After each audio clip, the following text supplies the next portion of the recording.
গর্ভাবস্থার প্রথম 3 মাস বা ফার্স্ট ট্রাইমেস্টার এই সময়টা কিন্তু প্রেগনেন্ট মায়েদের জন্য ভীষণ গুরুত্বপূর্ণ সময়।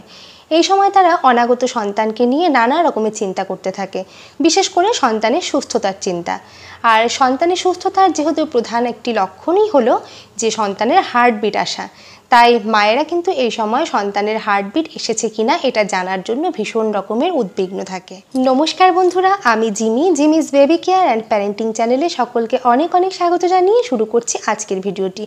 আমার আজকের ভিডিওর আলোচনার আলোচ্য বিষয় হলো যে গর্ভস্থ সন্তানের হার্টবিট বা হৃদস্পন্দন কবে আসে, যেটাকে ডাক্তারি ভাষায় বলা হয় FHR। সেই FHR কত সপ্তাহে বাচ্চার আসে। তো চলো আজকের ভিডিওটি শুরু করা যাক। আশা করি ভিডিওটি খুবই ইনফরমেটিভ হতে চলেছে তোমাদের জন্য, তাই আশা করব যে ভিডিওটিকে স্কিপ না করে শুরু থেকে শেষ পর্যন্ত তোমরা দেখবে। প্রথমবার নিজের সন্তানের হার্টবিট বা হৃদস্পন্দন জানাটা কিন্তু প্রত্যেক বাবা মায়ের কাছেই ভীষণ একটি আনন্দের বিষয়। আগেকার দিনে এই হার্টবিটটা কিন্তু শুধুমাত্র ডাক্তারবাবুরাই শুনতে পেতেন টেলিস্কোপের মাধ্যমে, কিন্তু বর্তমানে বিজ্ঞানের প্রযুক্তির উন্নয়নের ফলে এটা কিন্তু প্রেগনেন্ট মা বাবা সহ তার পরিবারের লোকজনেরাও জানতে পারেন। বাড়িতে প্রেগনেন্সি কিট দিয়ে টেস্ট করার পর যখন পজিটিভ রেজাল্ট আসে তখন কিন্তু সকলেই ডাক্তারবাবুর কাছে যায়, এবং ডাক্তারের কাছে যাওয়ার পরে ডাক্তার আলট্রাসোনোগ্রাফি বা ইউএসজি করতে দেন। আর সেই ইউএসজি রিপোর্টটা সবাই দেখার জন্য উদ্বিগ্ন থাকে যে বাচ্চার হার্টবিট এসেছে কিনা। তবে অনেক ক্ষেত্রেই দেখা যায় যে সেই সময় বাচ্চার হার্টবিট আসেনি, বিশেষ করে যখন একই সঙ্গে প্রেগনেন্ট দুজন মহিলার মধ্যে একজনের বাচ্চার হার্টবিট এসেছে আরেকজনের আসেনি। বিষয়টি কিন্তু তখন আরও বেশি চিন্তার হয়ে পড়ে। যে মহিলার সন্তানের হার্টবিট আসেনি সে কিন্তু সে সময় ভয় পেয়ে যায়। তবে এই সময় হার্টবিট না আসার যে কতগুলো কারণ আছে, সকলের যে একই সময় আসে না, সেই কারণগুলোই এখন আমি আলোচনা করব একে একে। শুরুর দিকে যদি এমনটা হয় তাহলে কিন্তু ভয়ের কিছু নেই।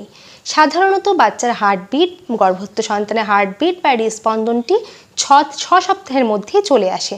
তবে কারো ক্ষেত্রে এটা কিন্তু 6 বা 7 সপ্তাহ নাও আসতে পারে, তাহলেও ভয়ের কিছু নেই।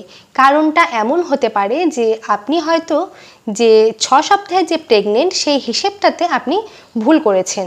আবার কারো ক্ষেত্রে হতে পারে যে পিরিয়ড অনিয়মিত হওয়ার কারণেও এটা হতে পারে, আবার ওভুলেশনের সময় দেরি হলেও কিন্তু এটা হতে পারে। যেমন সাধারণত একটি পিরিয়ড সার্কেল কি হয় যে 28 থেকে 30 দিনের মধ্যে হয়, কিন্তু এটা কখনো কখনো কিন্তু 35 থেকে 40 দিনের মধ্যেও হয়।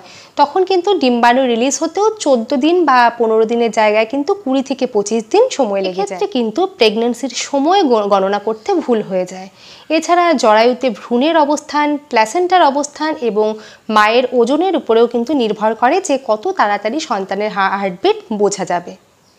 এক্ষেত্রে কিন্তু ডাক্তারবাবু আরও 1-2 সপ্তাহ ওয়েট করে আলট্রাসোনোগ্রাফি করান, মানে 6 সপ্তাহে হার্টবিট না আসলে আরও 1-2 সপ্তাহ ওয়েট করে তারপরে যখন আলট্রাসোনোগ্রাফি করানো হয় তখন কিন্তু বেশিরভাগ ক্ষেত্রেই দেখা যায় যে হার্টবিট চলে এসছে। তবে যদি এর আরও 2 সপ্তাহ পরে আলট্রাসাউন্ড করে দেখা যায় যে হার্টবিট আসেনি, তাহলে কিন্তু ধরে নেওয়া হয় যে তার গর্ভপাত হয়ে গেছে।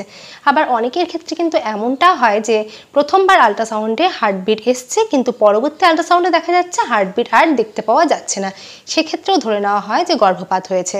তবে দুর্ভাগ্যবশত অনেক মাদেরকে কিন্তু এই দুর্ভাগ্যজনক অভিজ্ঞতার মাধ্যমে যেতে হয়েছে, যার কারণ কিন্তু অনেক সময় ঠিকঠাকভাবে জানতেও পারা যায় না। তাই সন্তান প্ল্যানিং করার আগে ডাক্তারের পরামর্শ নিয়ে সব পরীক্ষা নিরীক্ষা আগে থেকে করে নেওয়াই কিন্তু ভালো।